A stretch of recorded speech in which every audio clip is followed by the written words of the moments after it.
चष्मा खरेदी करा लोनवर. स्पेक्ट्रोमार्ट ऑप्टिकल्सची धमाकेदार ऑफर. सिंधुदुर्गात प्रथम चष्मा लोनवर खरेदी करण्याची सुविधा. Spectromart opticals, sunrise tower, Mahadik compound, Naradwe फाटा, कणकवली. गोगटे सांस्कृतिक भवन, आपला बाजार समोर, Damsande, Devgad road. Mobile 841201 9084 96 73 73 64 59. Bajaj finance. अटी आणि शर्ती लागू. Festival offer. चष्मा फक्त 599 रुपये पासून पुढे. गॉगल 199 रुपये पासून पुढे. अनुभवी नेत्र चिकित्सक. Progressive lens. मुलांच्या ऑनलाईन अभ्यासासाठी ब्ल्यू ब्लॉक लेन्सेस आणि सोल्युशन्स. विक्रीनंतर चष्म्याचे रिपेरिंग आणि मेंटेनन्स मोफत. आमच्या सर्व्हिस शाखा सावंतवाडी, मालवण, वैभववाडी, बांदा, शिरोडा, आरोंदा.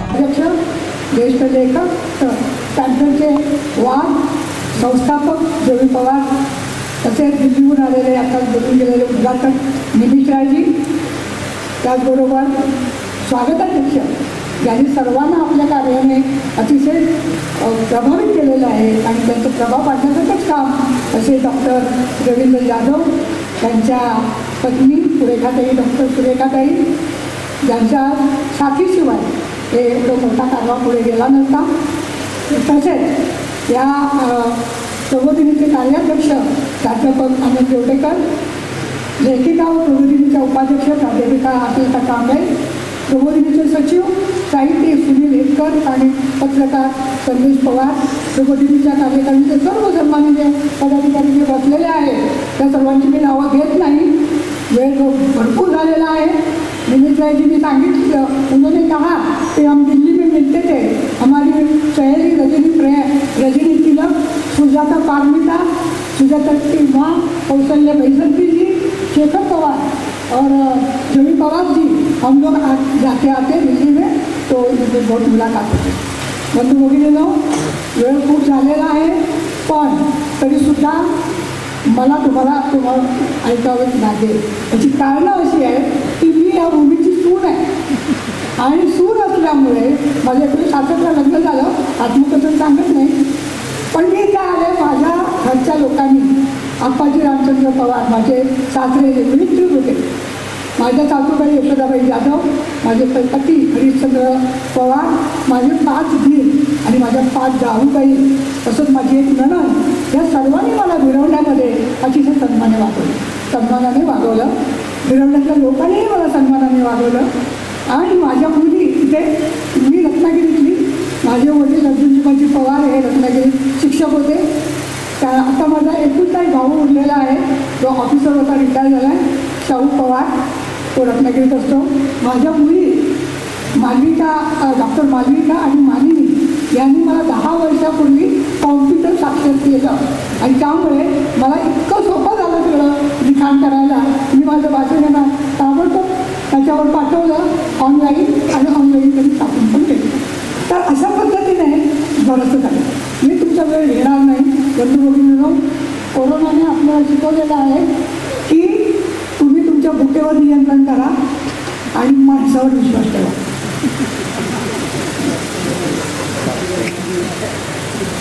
अपरांताचं तुम्ही सर्वांनी माहिती आहे, अपरांत बोकाला म्हणतात. पण याच अपरांतामध्ये भगवान गौतम बुद्धांच्या हातातल्या पात्राचे, भिक्षा पात्राचे कण असलेले ते सोपारामध्ये स्तूप बांधून सम्राट अशोकाने ठेवलं होतं. ते सुद्धा सोपारा हे ठाण्यामध्येच आहे. आणि ते जे कण आहे ते कण नंतर सम्राट अशोकाने ते स्तूप बांधल्यानंतर तो सगळा ढिगारा हे झाला इतक्या वर्षांनी. आणि नंतर मग जेव्हा ब्रिटिशांचा काळ आला तेव्हा ब्रिटिशांनी तिथे पंडित भगवानलाल इंग्रजी म्हणून मोठे संशोधक, त्यांच्या करवी तो ढिगारा उपसायला लावला आणि त्यातून त्यांनी तिथे एक मोठी दगडी पेटी सापडली मोठी. त्याच्यामध्ये एकात एक असं घातलेली त्याची दाट्यासारखं असं एक पेड, त्या पेडामध्ये खोबणी, त्या खोबणीमध्ये एकात एक घातलेले असे 5 धातूचे कलश म्हणजे त्या पेट्या होत्या आणि त्याच्या आतमध्ये सोन्याच्या डबीमध्ये त्यात भगवान गौतम बुद्धाच्या हातातले मुगाच्या दाण्या एवढे असे सुंदर असे ते कोण दिले.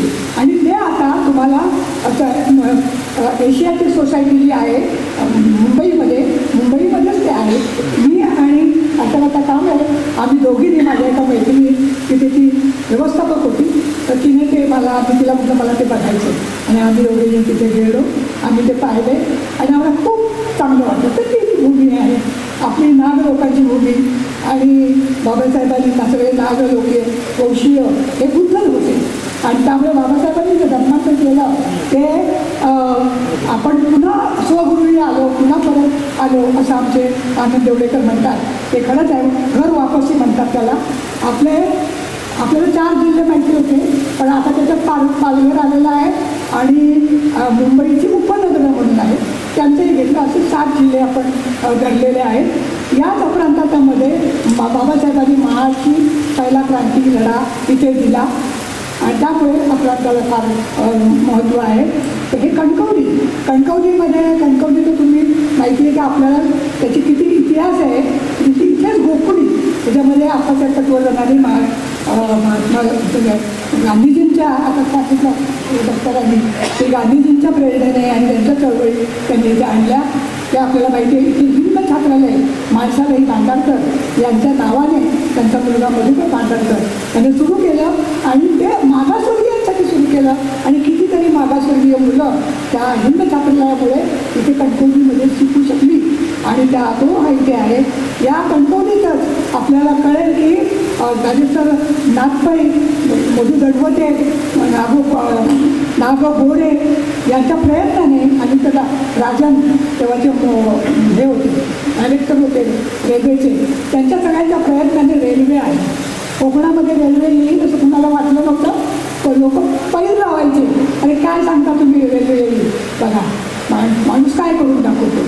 याच कणकवलीमध्ये बाबासाहेबांनी 1938ला जो दौरा केला आणि तो कोकणातला दौरा केला, म्हणजे आम्ही कणकवली, देवरूख आणि चिपळूण असे ज्या ठिकाणी ते आले त्या तारखा होत्या 13, 14, 15 आणि 16 अशा त्या तारखा होत्या. आपल्या इथे ते 14 तारखेला बाबासाहेब आले होते आणि त्याने इथे येण्यामध्ये त्याचा उद्देश हा होता की स्वतंत्र मजूर पक्ष जो त्यांनी स्थापन केला होता त्या स्वतंत्र मजूर पक्षाची लोकांना माहिती व्हावी, तो लोकांपर्यंत पोचावा. त्याचबरोबर इथे ज्या रूढी परंपरा होत्या ज्याच्यातून लोकांना गावकीची कामं करावी लागत होती, ओढ उचलावी लागत होती, सांगावे लागत होते, म्हणजे त्यांची अतिशय हलाखीची परिस्थिती होती, त्याच्यातून त्यांनी बाहेर पडावं. आणि दुसरं महत्त्वाचं म्हणजे इथे वतन, आपल्याला माहिती आहे वतन आणि पोती हे 2 ज्या गोष्टी होत्या त्याच्यामुळे शेतकऱ्यांचं शोषण पोतीमुळे होत होतं.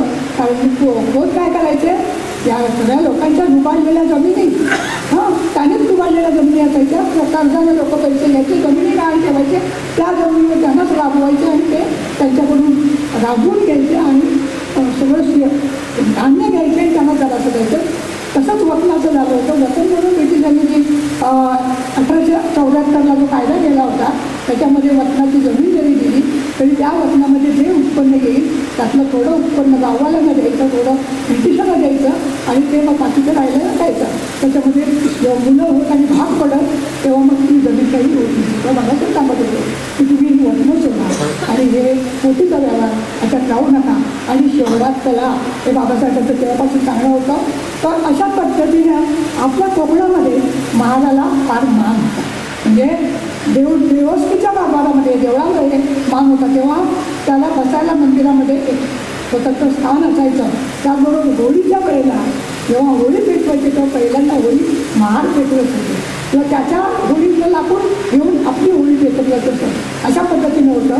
तिथे कोकणामध्ये मालवण भागामध्ये देवस्थी नावाचा जो प्रकार आहे त्याच्यामध्ये 12 पाताचं स्थळ म्हणजे देवाला फूल लावतात आणि जेव्हा कौल मागतात तो जर मनासारखा कौल आला नाही किंवा त्यांनी सांगितल्याप्रमाणे तर मग महाराचं मत घ्यायचे. त्याच्यामध्ये ते बेळ्या महार आणि पाना महार नंतर 12 पाताचा तो त्यांचा हे आहे. मी माझं भाषण फटाफट पुढे घेत जाते कारण सगळं मी वाचलं ते भाषण आपलं आहे. त्यामुळे आता आपले हे जे जिल्हे आहे त्याच्यामध्ये आपल्या 6 बोलीभाषा आहेत. ठाण्यामध्ये 3 बोलीभाषा आहेत. त्या 3 मला कुठल्या गोष्टी बोली, पठारी बोली आणि किरंगणी बोली, त्यालाही एक काय म्हणतो भौगोलिक कारण आहे. त्याचबरोबर रायगडमध्ये आता आमच्या दवाखान्यात जे आपल्या रायगडचे रायगडमध्ये त्यांना बाणकोट नावाचं रत्नागिरीमध्ये बंदर होतं. त्या बंदरातून लोक त्यावेळेला खूप ब्रिटिशांच्या वेळेला खूप मोठं बंदर होतं ते.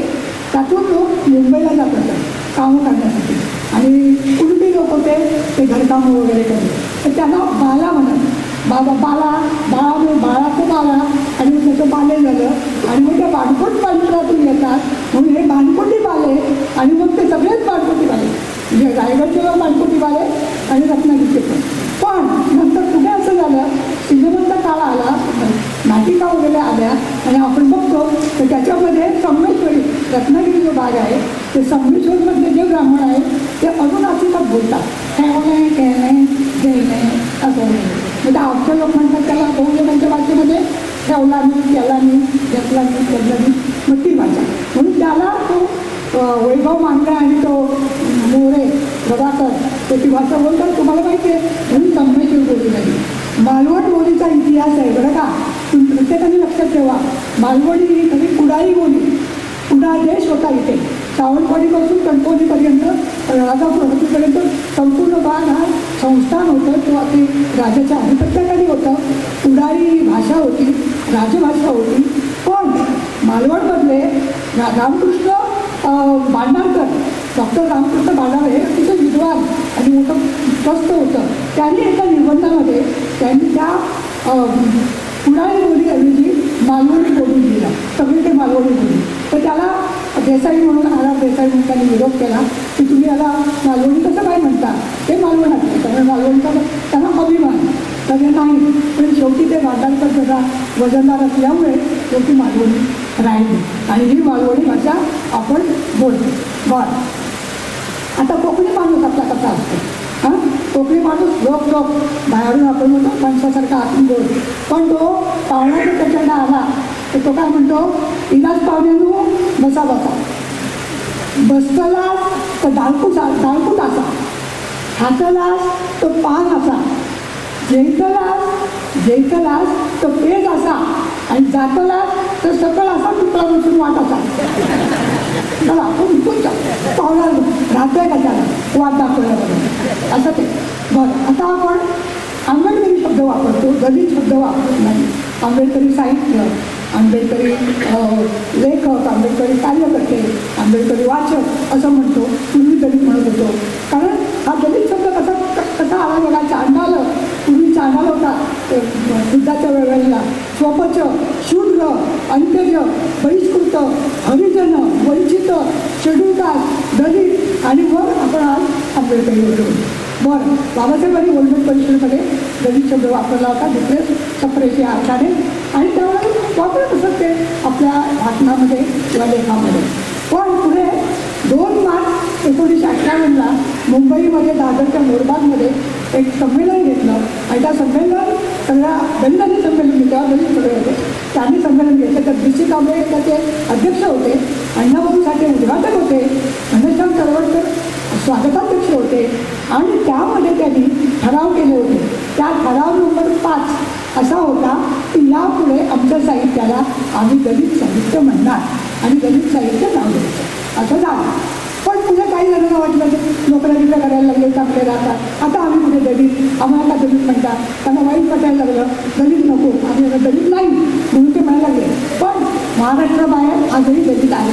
जो इंग्लिश राज्याने उल्लेख केला की ते सुद्धा लोक लिहित आहेत ते दलित लिहितात आणि ते काय करतात त्यांचे जे काही थोर लोक आहेत तिथले उदाहरणार्थ कर्नाटकमध्ये बसवेश्वर आहे तर बसवेश्वराची मूर्ती ठेवतात किंवा फोटो ठेवतात त्याच्या बाजूला बाबासाहेब पण ठेवतात बाबासाहेब स्वीकारणार.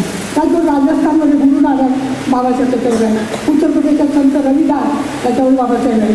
आपण महाराष्ट्रातही अण्णाभाऊ साठेंच्या जोडीला बाबासाहेब तर तेलंगणामध्ये पेरियारने फार मोठी क्रांती केली होती त्यावेळेला तिथे शूद्र म्हणत होतं आणि शूद्राचा अर्थ काय होतो वेश्येचं मूल वेश्येच्या मुलाला शूद्र म्हणतात. मग पेरियार म्हणाले की आम्हाला तुम्ही शूद्र म्हणता आम्ही शूद्र नाही. तर त्यांनी सांगितलं धर्मग्रंथामध्ये जे लिहिलेलं आहे त्याप्रमाणे तुम्हाला आम्ही म्हणणार. तेव्हा पेरियारने आपल्या लोकांना सांगितलं की अरे धर्मग्रंथाचा आपला धाक दाखवून हे लोक सांगतात आणि आपण त्यांचा ऐकतो का ऐकतो पोटासाठी ऐकतो गप्प बसतो खाली मन घालून राहतो असं आणि हे कोण करतो हे काम कोण करतो तर जो प्राणी प्राणी विचार पोटासाठी काही नाही, तिथे गप्प बसतो, फळ केलं की जातो, बेंजू केलं की येतो. आपण प्राणी आहोत का? आपण प्राणी नाही. याच्या विरोधात आपण लढलं पाहिजे. म्हणून पेरियाने फार मोठी चळवळ उभी केली. आपलं हे साहित्य संमेलन आहे. साहित्य संमेलनाचं प्रयोजन काय असतं? लेखक का लिहितो आणि कशासाठी लिहितो? तर तो त्यावेळेला संस्कृत पंडित मोहम्मद त्याने साहित्यिकांना सर्व लिहून ठेवलेला आहे. तो का लिहितो?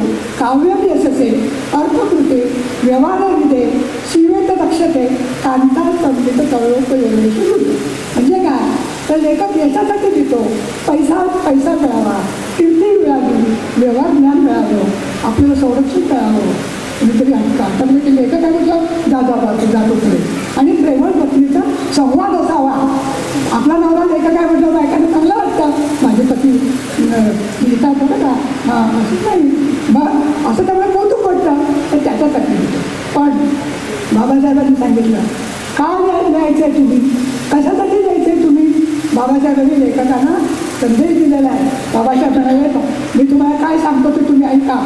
मला साहित्यिकांना आवर्जून सांगायचं आहे की उदात्त जीवन मूल्ये आपल्या साहित्यातून आविष्कृत करा. आपलं लक्ष आकुंचित मर्यादित ठेवू नका. ते विशाल बनवा आणि त्याचे तेज खेड्यापाड्यातील अंधार दूर होईल असे प्रज्वलित करा. आपल्या या देशात उपेक्षितांचे, दलितांचे फार मोठे जग आहे हे विसरू नका. त्यांचे दुःख, त्यांची पदव्यथा नीट समजून घ्या आणि आपल्या साहित्याद्वारे त्यांचे जीवन उन्नत करण्यासाठी झटा हीच खरी मानवता आहे. हे बाबासाहेबांचं आहे. आणि ते सांगितल्यानंतर आमचं सगळं त्यांना तर बाबासाहेबांनी सांगितलेले 22 प्रतिज्ञा त्यांच्या हातातच होत्या. त्यावेळेला जे अत्याचार होत होते, बावडा वगैरे, नारायणगाव, ब्राह्मणगाव वगैरे त्या ठिकाणी स्त्रियांवर आणि धर्मांतरामुळे जे लोक चिडले होते ह्यांच्यावरती, दलितांवर चिडले होते धर्मांतर झाल्यापर्यंत, ते जे इतर लोक जातीचे दलितेतर जातीचे लोक होते ते जे अत्याचार करत होते त्या अत्याचाराच्या विरोधात हे सगळे पॅन्थरांनी एकत्र येऊन पॅन्थर निर्माण करून उभे राहिले. आणि त्यांनी सर्व ठोशाला ठोसा असं करून गावोगावी जाऊन तिथल्या तरुणांना उभं केलं आणि त्या गावातल्या अत्याचाराच्या विरोधात त्यांना शिकवलं. त्याचबरोबर राजकारणी आणि बुद्धिजीवी त्यांना पण त्यांनी समज दिली. काय समज दिली? की तुम्ही आमच्या लोकांना कोणी नाही असं समजू नका, आम्ही आहोत हे तरी फुकून सांगितलं. आणि मोर्चे काढले. त्या मोर्चामध्ये आमचा भार्गव जाधव गेला, रमेश देवमुखर गेला. त्या लोकांचं बलिदान त्या ठिकाणी झालेलं आहे. त्यांना आपण आठवण द्यायची केली पाहिजे. हे सगळं होत असतं. आणि दुसरीकडे मग ह्याचं साहित्य आलं बराबर.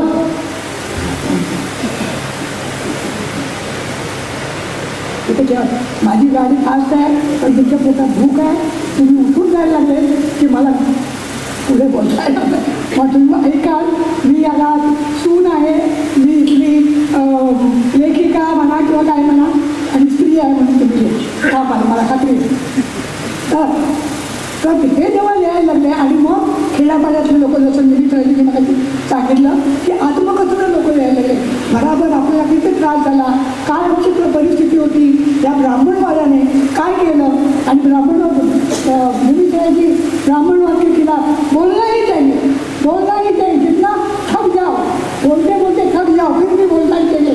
जिन्हें डेढ़ लोग हमारे ऊपर अत्याचार करते हैं, हमें गंदा दिखाते हैं, नीचे दिखाते हैं, उनके खिलाफ लिखना चाहिए, बोलना चाहिए. हम बोलते रहेंगे. तर ते बोलत होते.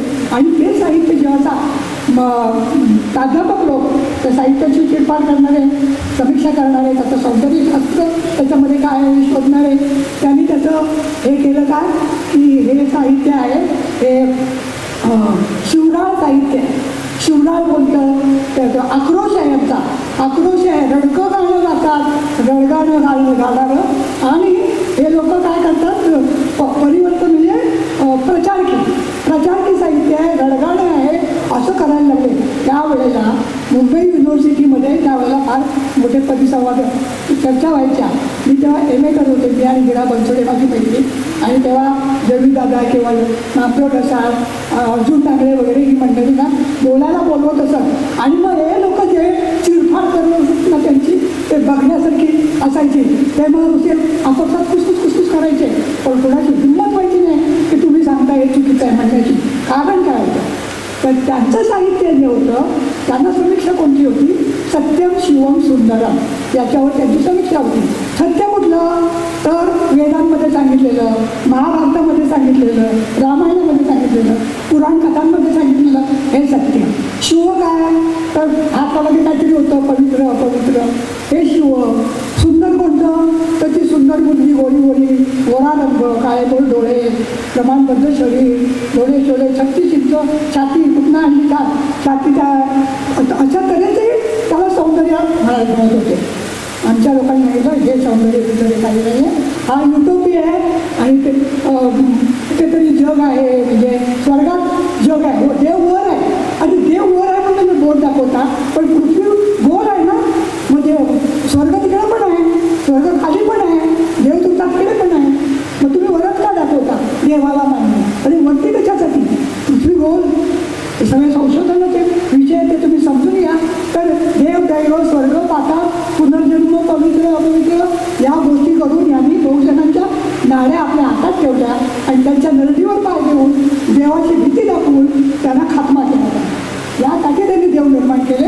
आणि त्या ह्यांनी तो युटोपी जे आहे ते काल्पनिक जग आहे, त्या काल्पनिक जगात आम्हाला थांबायचं नाही. आणि म्हणून त्यांनी त्याला विरोध केला आणि आपलं हे आणलं. म्हणून त्यांनी द्रोणाचार्याने एकलव्याला त्याचा अंगठा मागितला. खरं मी द्रोणाचार्य त्याचा गुरु नव्हता, पण तरीसुद्धा त्याने अंगठा दिला. आणि काय तो द्रोणाचार्य व्हावा, अर्जुनाला वाचवलं, अर्जुनाला मोठा ठरवलं आणि त्याला, आणि हा पडला त्याने दिला अंगठा, हा किती थोर विद्यार्थी व्हावा. आणि म्हटलं नाही, तो द्रोणाचार्य आहे तो नालायक माणूस आहे आणि तो मुलगा बिचारा त्याचं शोषणच झालेलं आहे. अशा तऱ्हेनंच आम्ही आमच्या साहित्यात लिहिणार आहोत हे त्यांनी सांगितलं. आमच्या नारायण सुर्वेना चंद्र बघून भाकरी दिसली, आणि तेवढी भाकरी मला मिळाली होती छान खूप तर आता भाकरी दिसली. यांना दिसतो प्रियेचं मुख कमल तिथं कसं सुंदर आहे, आम्हाला ते बोल नाही. आम्ही वास्तवात करणारे माणसं आहोत. इंद्रधनुष्य आपण बघतो तर प्राध्यापक ना तू ओघे यांनी आपली कविता लिहिली. त्या कवितेमध्ये ते म्हणतात की इंद्रधनुष्य पाहिल्यावर मला माझ्या आईने दंड घातलेलं लुगडं आणि त्याला 1000 झिगडं लावलेलं लुगडं त्याची आठवण होते आणि माझ्या डोळ्यात पाणी येतं. म्हणजे इतकी करुणा, इतकं हे अशा तऱ्हेने केलेलं आहे. मला आमच्या सर्व समीक्षकांना नेहमीच आम्ही ठणकावून सांगत आलो की तुमचे सात्र कामू कांत, आता मगाशी ह्याने त्यांची नावं घेतली, कामू रुशेल हे सगळेजण जे समीक्षक होते परदेशी, त्यांची समीक्षा त्याच्यामध्ये काही लिहून त्यांनी मनोप्रकार आणला. ती समीक्षा त्या की साहित्य हे त्याला कलात्मकता हवी. साहित्य हे नुसते शब्द नाही आहे, साहित्य ही प्रतिमा आणि प्रतीकांची भाषा आहे. तुम्ही कविता केली तर ती सरळ कविता होत नाही, कविता अशी वेगळी वापरली जाते आणि त्या प्रतीकांचा अर्थ लावावा लागतो तेव्हा कविता होते. हे त्यांनी सांगितलं होतं. आम्हाला पण मान्य आहे, आमची पण तशीच कविता आहे, आम्ही पण मनोव्यापार घेतो. आम्हाला पण आमच्या आईचं दुःख, आमच्या शेजाराच्या गावाचं ते आम्ही मानसिक आमच्या हालचाली देतो. आमच्याही साहित्याला अनेक अर्थ आहेत. त्यांनी काय म्हणतात, तुमच्या साहित्याला अनेक अर्थ हवे, तर ते अनेक अर्थ आम्ही पण साहित्यातून घेतात. आता कालचा आपले यशवंत मनोहर म्हणाले कविता, कालचा पाऊस आमच्या गावात आला नाही, कालचा पाऊस आमच्या गावात आला नाही, लोक सदरहून पीक आम्ही आमच्या आसवांवर काढतो. आता याच्यामध्ये आम्ही कष्ट केले, आमची तुझी फार मोठी तिकडे योजना होती, कितीतरी अर्थ निघतात. तसे आमचे भाऊ, आमच्या दोन्ही दादांच्या कविता वाचा, तुम्हाला सगळ्यांना कल्पना येईल त्याच्यामध्ये.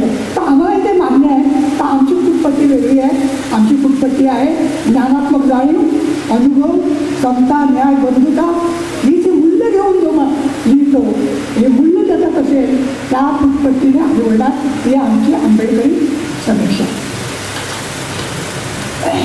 मी यावेळेला काय केलं तर अध्यक्ष मला गेलं, मी म्हटलं की लेखक जो लिहितो, कवी लिहितो किंवा कलाकार, तो कष्ट खूप असतात. असं नाही की कटसुटला कंटाळे त्याला सुट्टी, असं नाही. त्याच्यावर खूप काम करावं लागतं, त्याच्यावर विचार करावा लागतो. तो झोपत नाही, तळमळत राहतो, त्याला झोपच येत नाही, अन्न गोड लागत नाही. तितकी लेखकांना विचारा त्यांची भावावस्था काय असते ती. तर ह्याच्यातून तो आणला जातो, तर त्याला उचित सन्मान दिला पाहिजे. आपण पहिल्यांदाच हे संमेलन घेतोय, तर या संमेलनामध्ये आपण त्या सगळ्यांना त्यांची नावं आली पाहिजे. त्यांनी काय काय केलं, त्यांचं साहित्य काय ते आलं पाहिजे. त्यामुळे माझी एवढी मोठी चोपडी झाली की मी नावं घेत नाही. पण त्यातले महत्त्वाचे होते गोपाळबाबा वळणकर. त्यांनी पहिलं पुस्तक लिहिलं, विकाळ विध्वंस पुस्तक लिहिलं, आणि त्याच्यामध्ये त्यांनी कसंही आपल्या देशामध्ये जातीयता आहे वगैरे लिहिलं. ते 1 ऑगस्ट 1888ला प्रकाशित झालं. त्यानंतर बाबासाहेब स्वतः त्यांनी मूकनायक, बहिष्कृत भारत, समता, जनता, प्रबुद्ध भारत असे वृत्तपत्र दैनिकं सुरू केली, नियतकालिकं सुरू केली, आणि त्याच्यातून ते लेखन करत होते, स्तंभलेखन करत होते. आणि जे बाबासाहेब खरे त्यांचं साहित्य आपल्याला करावं लागते, सांगायला नको. त्याचबरोबर खरं म्हणजे हे भाषण करताना मला देवळेकरांची खूपच मदत झाली. मी ह्या लोकांची नावं काढताना आमचा रमाकांत, नंतर श्रीराम पवार, सगळ्यांना फोन करून विचारत होते, माझं नाव काय, त्याचा गाव कुठला, तो गाव पण आला पाहिजे असं माझं म्हणणं होतं. कुठल्या गावचा आहे तो मुलगा, काय लिहितो. राष्ट्रपालांनी मला खूप मदत केलेली आहे, बऱ्याच वेळा तिथे सगळ्या गोष्टी केलेली आहे मध्ये. तर आपल्याला मराठा सत्याग्रहामध्ये तो काँग्रेस आर.पी. मोरे जे होते, त्यांनी तो सत्याग्रह घडवून आणला. त्यांना बाबासाहेब आंबेडकरांनी परदेशात तिथल्या परिषदेला हजर होण्यासाठी तिकडे पाठवलं होतं, स्वतः पाठवलं होतं. त्यांनीही बरीच पुस्तकं दिलेली आहेत. 2-3 लोकांचे उल्लेख करते. विधी जाधवचा आपल्याला द्विवस्तुती माहिती आहे, पण द्विवस्तुतीमध्ये त्यांनी बाबासाहेबांना जे दिव्य प्रभा रत्न तू मोदीवर जा तुकडे काही ह्याचे शब्द वापरलेले आहेत, दैववादी किंवा हिंदुत्ववादी शब्द वापरले. त्यामुळे काही जण म्हणतात की ह्याची गरज नाही आहे आपल्या त्याच्यामध्ये गेल्याची. आता तो वाद आहे, तो वादात आपण काय जात नाही. मोरेश्वर तांबेंनी महाराज सून नाटक लिहिलं, त्याला नाव दिलं होतं प्रेम प्रताप. तो ब्राह्मण मुलगा असतो आणि ब्राह्मण महान मुलगा असतो आणि ब्राह्मण मुलीला तो लग्न करून आणतो, आणि ते नाटक होतं. तर बाबासाहेबांनी म्हणाले की नाही, त्याचं महाराज सून लिहा. महाराजा घरी ती सून आलेली आहे, महाराज सून म्हणून ते नाटक. आणि ते नाटक बघायला बाबासाहेब स्वतः गेले होते. त्यावेळेला बाबासाहेबांना बघायला कितीतरी लोकांनी एवढी गर्दी केली की त्या गच्चीत बसलेले लोक होते, ती लाकडी गच्ची खाली कोसळली. तर बाबासाहेब त्याचं काय म्हणाले की अरे लोकांची नाटकं कोसळतात, आमच्या मोरेश्वर तांब्यांच्या त्याच्यामुळे थिएटर कोसळलं, असं त्यांना सर्टिफिकेट दिलं बाबासाहेबांनी. तर असं ते लेखन करणारे घनश्याम तळवटकर ज्याने उद्यान धम्म असं भाषांतर केलेलं आहे. बाबासाहेबांनी इंग्रजीत लिहिलं, त्यांनी मराठीमध्ये भाषांतर केलं. एवढंच नाही, त्याची प्रस्तावना पण लिहिली, आणि ते स्वतः नाटकात काम करत असत. मामा वरेकरांजवळ म्हणजे स्त्री पात्र करत असत, स्त्री पात्र करत असत. घनश्याम तळवटकर ते देखील दिसायला खूप छान होते. नंतर 5-6 आपल्याला ठिकाणी कुठे दाखवलेली जवी पवारराव आहे, शांताराम नांदगावकर आहेत, माधव कोंडविलकर, आसफ शेवडे, भालचंद्र मुंडगेकर, त्यांना आपण सत्ताकामध्ये त्यांनी मी असा घडलो आणि मी असा जगलो, या 2 ह्याच्यातून तुम्ही काय कष्ट केले पाहिजे आणि कष्ट करून तुम्ही काय करू शकता हे त्यांनी स्वतःच्या ह्याने दाखवलेलं आहे. ते तुम्ही वाचलं पाहिजे. आमच्या आचरता ताई आहे, यांनी तर मराठी साहित्यिकांनाच आता चॅलेंज दिलेली आहे की सावित्रीबाई फुलेंना तू आद्य कवयित्री सावित्रीबाई फुले, पण केशव सुद्धा म्हणतात की तू हे आद्य कवी. यांनी पहिली कविता लिहिली, तर त्याने आपल्या पुस्तकात दाखवून दिलेलं आहे की केशव सुद्धा आद्य कवी नाही आहे, सावित्रीबाई फुले याच आद्य कवी येते. अशा तऱ्हेचे शब्द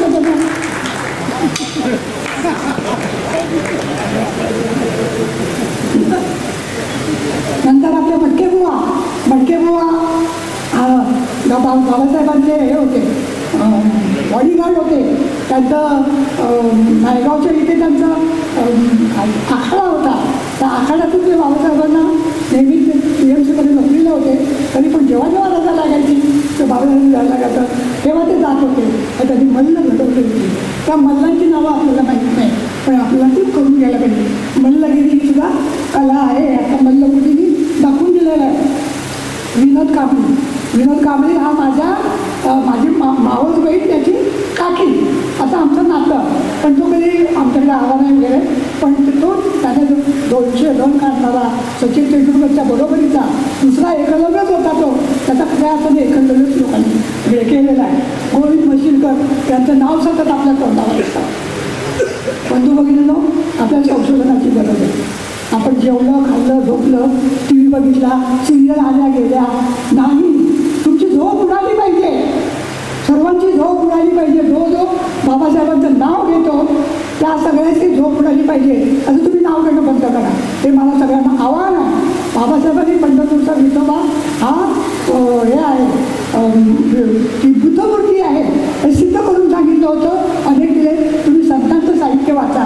नागपूरचे भाऊ लोखंडे त्याने आपला प्रबंध लिहिला.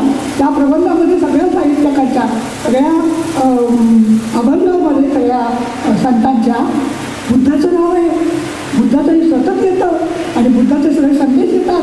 प्रज्ञाश्री, करुणा, मानवता सगळे ते त्याच्यामध्ये येतं. म्हणजे आपण कधी बघणार.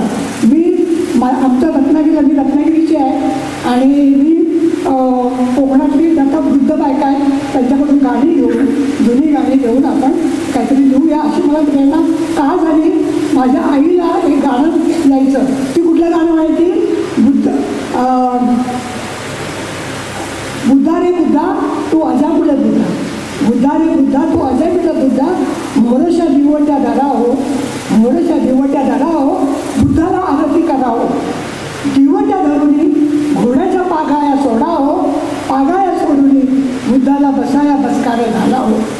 आता अशा पद्धतीचं बुद्ध नाव येतं म्हणजे काय. मग मी कोकणातली सगळी लोकं तिथं शोधायला सुरुवात केली. 7-8 वर्ष मी शोधली. त्याच्यासाठी मी खर्च काय सांगत नाही, पण मला जास्त काही सापडलं नाही. पण आज आपल्याकडे अनेक गोष्टी आपल्या समोर आहेत. आमच्या देवळेकरांच्याकडे तलवारी सापडल्या त्यांच्या घरामध्ये. म्हणजे आपले जे लोक होते ते सैन्यात होते, त्यांनी खूप मोठे पराक्रम केले होते. पण घरातल्या लोकांना त्याची माहिती नसतं. म्हणजे मुद्दाम पण तसं नाही, ते देऊन टाकले. आता मोडतोड द्यायचे त्या पुढे लग्नावर मोडतोड तशी देऊन टाकले. रत्नागिरीत शिवाराजा आहे बरं का. रत्नागिरीमध्ये शिवाराजांना आला, त्याला ब्रिटिशांनी 1916 साली तो मृत्यू पावला. पण 1885ला त्या शिवाराजाला तिथे आणून ठेवला होता. इंग्रजांनी लढाई केली, त्याला बंदी बनवून आणला, त्याच्यासाठी राजवाडा बांधला. तो बुद्ध स्कॉलर होता. त्याला सगळे 5 वर्ष वगैरे येत होती. तो बुद्धिस्ट स्कॉलर होता. मला तो विचारतो झाला. तर त्याने 31 वर्ष तो बिचारा मला कधीतरी ब्रह्मदेशात जाता येईल. त्याची फार वाईट परिस्थिती झाली, त्याला काही त्यांनी पाठवलं नाही. पण त्याच्या वस्तू आहेत. त्याने तिथे बुद्ध मंदिर बांधलं होतं. ते नंतर पडलं, पण नंतर आता तिथल्या लोकांनी त्याचा जीर्णोद्धार केला आहे. पण हे जे तो किंवा पॅलेस आहे, तो पॅलेस आता वस्तू संग्रहालय म्हणून केलेला आहे पुरातत्व विभागाने. आणि तिथे जुन्या बुद्धाच्या ह्याच्या मूर्ती, गणपतीची मूर्ती, विष्णूची मूर्ती, सर्व देवादेवांच्या सगळ्या मूर्त्या जुन्या ठेवल्या. तर आमच्या गुरुंचं असं तिथलं म्हणणं आहे की तिथे ते बौद्ध वस्तू संग्रहालय व्हावं. तिथे फक्त बुद्धाच्या वस्तू कुठे कुठे सापडली संशोधन व्हावं. तर त्याला आपण सर्वांनी पाठिंबा दिला पाहिजे. माझ्या पडणोबाची मी थोडक्यात सांगते. ते सत्यशोधक होते, पुण्याला सैन्यामध्ये होते. पडणोबा हरी होतं त्यांचं नाव. आणि ते हरिगोविंद तेव्हा महाग लावायचे, तर ते आमचं पवार होता. तर ते तिथे होते. आणि सत्यशोधक चळवळीमध्ये ब्राह्मणाला दक्षिणा द्यायची नाही, ब्राह्मण मिळून खातो, गरम करतो. त्यातले एक श्लोक असे काही आहे की माझी तो नवरा हा श्लोक आहे, माझी पत्नी मी प्रथम ब्राह्मणाला देतो आणि मग देवाला देतो आणि मग मी वापरतो. असा श्लोक आहे त्याच्यामध्ये. त्याचं कोणी काय नाही संस्कृतमध्ये खडा म्हणून जायचं. तर महात्मा फुले म्हणाले की नाही, मराठीमध्ये श्लोक झाले पाहिजे. मराठीमध्ये केले आणि ती जी परंपरा संपूर्ण काय त्याच्यामध्ये कन्यादान असतं, मुलीला दान करायचं. तर महात्मा फुले नाही, कन्यादान नाही, सप्तपदीला ते सगळं करून थोडक्यात त्यांनी त्या गोळ्या केले. तर माझा पंजोबांवर जो परिणाम होता आणि तो पंजोबा माझा नंतर रिटायर झाला तेव्हा सैन्यामध्ये 30 वर्ष 35 वर्षाचा माणसाला रिटायर करत होतात. ते रिटायर आले तेव्हा त्यांनी गावात ब्राह्मणांना सभा करून सांगितलं की आम्ही आता बोलू आमचे विधी. ते म्हणाले अरे श्लोक यावा त्याला संस्कृत द्यावं लागतं. तो म्हणाला हो मला येतं. मग प्राणायाम यावा लागतो. तो म्हणाला प्राणायाम पण मला येतं. आणि मग त्या म्हणाल्यानंतर दाखवा म्हणाला. आणि 7 दिवस खड्ड्यात म्हणून खड्ड्यात बसायचं, वरतून बंद करायचा, वरून फक्त थोडंसं दूध सोडायचं आणि 7 दिवस बसून दाखव तरच आम्ही तुम्हाला अधिकार देऊ. आणि माझा पंजोबा 7 दिवस त्या खड्ड्यात बसला आणि जिवंत बाहेर राहिला. म्हणून त्याला गावातल्या लोकांनी तेव्हा मसणगिरी बुवा म्हणायचे.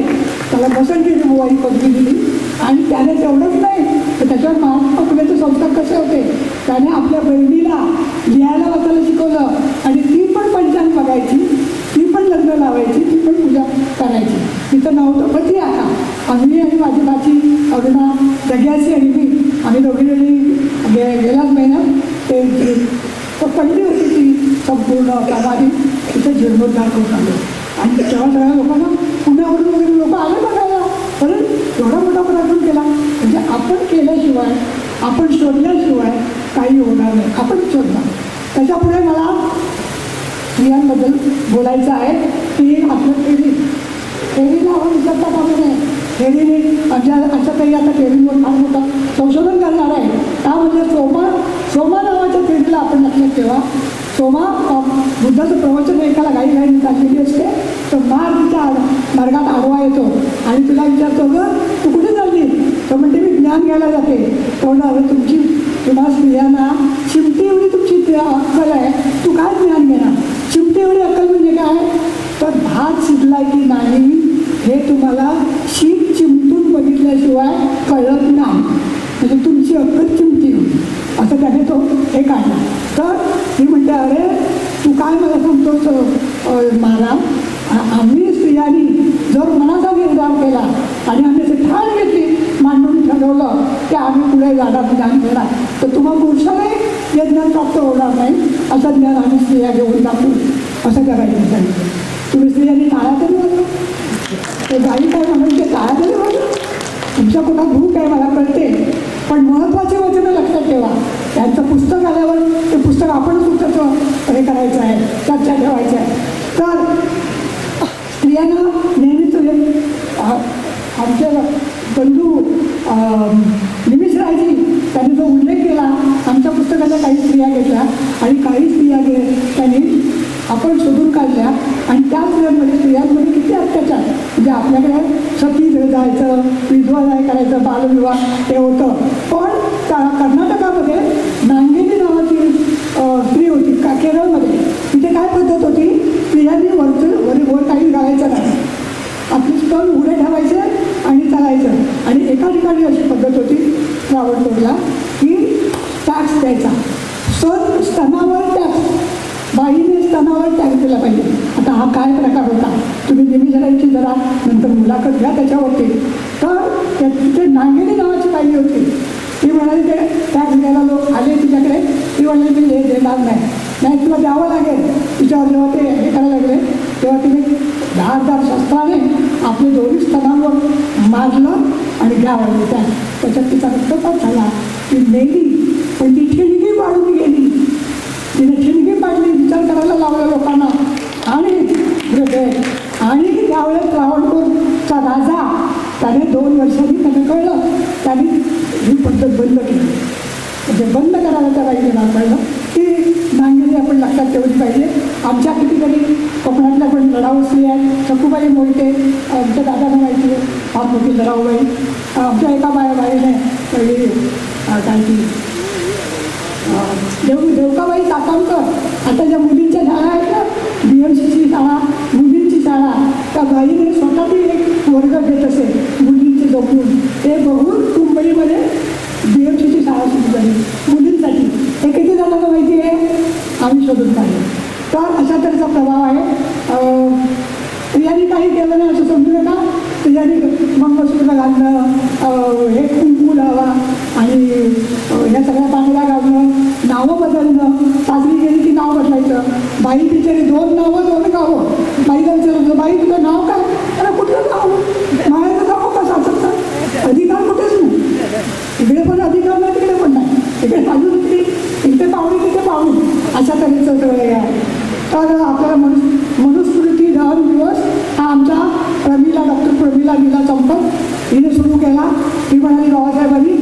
स्त्रियांना मुक्त केले. 8 मार्च हा जागतिक पहिला दिवस असेल, पण भारतीय स्त्रियांचा मुक्ती दिवस हा मनुस्मृती बाबासाहेबांनी जेव्हा जाईल तेव्हाचा आहे, तो आम्ही दिवस पाळणार. आणि बालबालांचं शोषण चाललेलं होतं, त्या बालबालांना आम्ही मंत्रालयात घेऊन गेलो. तर ते वेशांना काय म्हणतात, सेक्स वर्कर. हां, आता वेशावरून शोषणाला चांगलं नाव देतात कामाचं. आम्ही त्याला विरोध केला. आम्ही आशाताई आणि आम्ही केरळाच्या प्रकरणामध्ये मंत्रालयात जाऊन हे बोललेलं. तर आता कळायला वाटतं की आता दादा ह्यांचे तांतर झाली ना, तशी तांतर पुन्हा व्हावी असं अनेकांना वाटतं. पण आता आज जो आहे तो कालचा राहिलेला नाही. आज इतकं जग वेगाने बदलत आहे की पूर्वी 15 किंवा 20 वर्षाची एक पिढी व्हायची. एक पिढी मुलाला मूल व्हायचं ती दुसरी पिढी. आज 2-3 वर्षांनी बौद्धिक पिढी निर्माण होती. आता तुमच्या हातात तुम्हाला मोबाईलवर लक्षात आलं असेल, मागचा मोबाईल जुना झाला, आता तुम्हाला नवीन घ्या. पण ज्ञान इतकं फटाफट वाढतं आहे. त्यामुळे मी हे करते, आता आपण सर्वांनी एकत्र राहिलं पाहिजे, एकीनं राहायला पाहिजे. आपल्याला बुद्धाने सांगितलेलं आहे, त्याचे मोगलायन सालीपुत्र हे ब्राह्मण होते त्यांच्याकडे बरोबर. आपले मार्टिन लुथर किंग, नंतर नेल्सन मंडेला, अब्राहम लिंकन या सर्वांनी दाखवून दिलेलं आहे की माणुसकी आणि मानवता हीच खरी मानवता आहे. त्यामुळे आपण सर्वांनी, हा कोण मार्क्सिस्ट आहे, तो कोण अमुक आहे नाही, जो बाबासाहेबांचं तत्व मानतो, जो बुद्धाला मानतो, जो माणुसकीला मानतो, तो आपला म्हणून आपण पुढे जायचं. आता एकच मुद्दा मानते सांगतो. जागतिक कालापासून स्त्रियांवर अत्याचार वाढले आणि पोरांना पण आपल्या त्रास व्हायला लागले. म्हणजे जसं खेळलांनी झालं तसं आमचा रोहित वेगुला झाला, आयल तडवी झाली. पोरांची हुसमट करतात अनिकेत आंबोडे आणि पोरांना शिक्षणातून बाद करायची खूप नाही. अशा तऱ्हेचे सापे लावलेले सापड्याकडे आपण पाहिलं पाहिजे. आता बिलकिस बाबूने तिच्याकडे लावून धरला बघा.